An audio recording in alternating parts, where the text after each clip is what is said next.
Hola, en este video vamos a ver cómo crear una base de datos en Postgres, asumiendo que ya tenemos la instalación correctamente funcionando.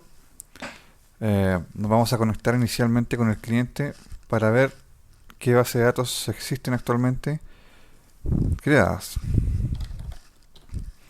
Vamos a trabajar con el usuario Postgres y para ver cuáles son las bases de datos creadas colocamos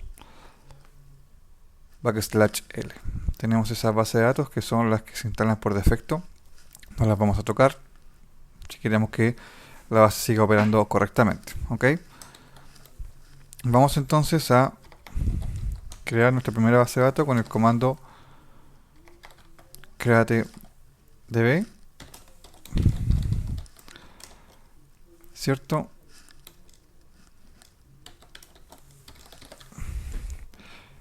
Donde indicamos el usuario y el nombre de la base de datos que vamos a crear. Por defecto, si no indicamos el host, se va a conectar localmente. Ingresamos la clave, ¿cierto? Y ya debiera estar creada nuestra base de datos. Ciertamente no tiene ni una tabla, no tiene un esquema, pero la instancia de la base de datos ya existe. Nos conectamos entonces ahora indicando explícitamente la base de datos y ya estamos conectados a ella. Si vemos el listado de las bases de datos, tendremos ahí nuestra base de datos creada. Vamos a ver también que no tiene ninguna tabla, no hay ninguna vista, nada creado aún. Es lo que vamos a hacer a continuación. Vamos a crear una tabla. Esto ya es SQL solamente.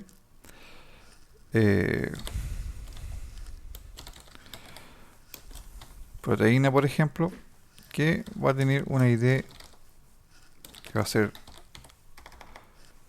autoincremental, not null. Va a tener también un nombre que va a ser un varchar de tamaño 50, por ejemplo, también not null. Vamos a crear un campo que nos diga la cantidad de cadenas, por ejemplo, que tiene. Una cadena que va a ser un entero. Y vamos a agregar una validación, un constraint, que nos valide en la base de datos, ¿cierto? Que este valor sea siempre mayor que 0. Esto es lo que no podíamos hacer en MySQL. Bueno, ahora sí lo podemos hacer en Postgres. Vamos a indicar también que el primary key va a ser el ID prod. Y creo que con eso ya tenemos nuestra tabla. Primary key. Correcto. Ahí tenemos nuestra tabla creada. Sin contenidos. Excelente. Vamos a insertar entonces algunos datos para probar si los constraints funcionan. Protein.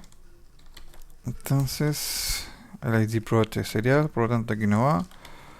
El nombre de la proteína, el número de las cadenas,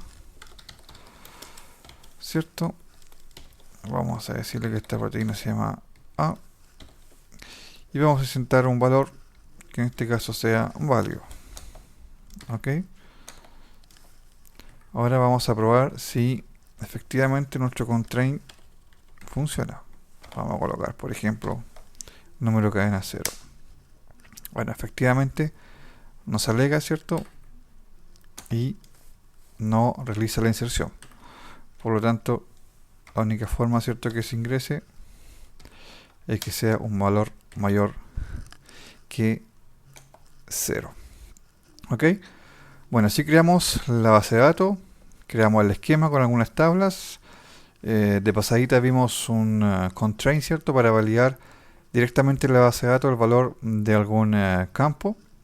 Bueno, ¿y cómo se elimina la base de datos? Database. E indicamos el nombre de la base de datos. Ok. Nos conectamos.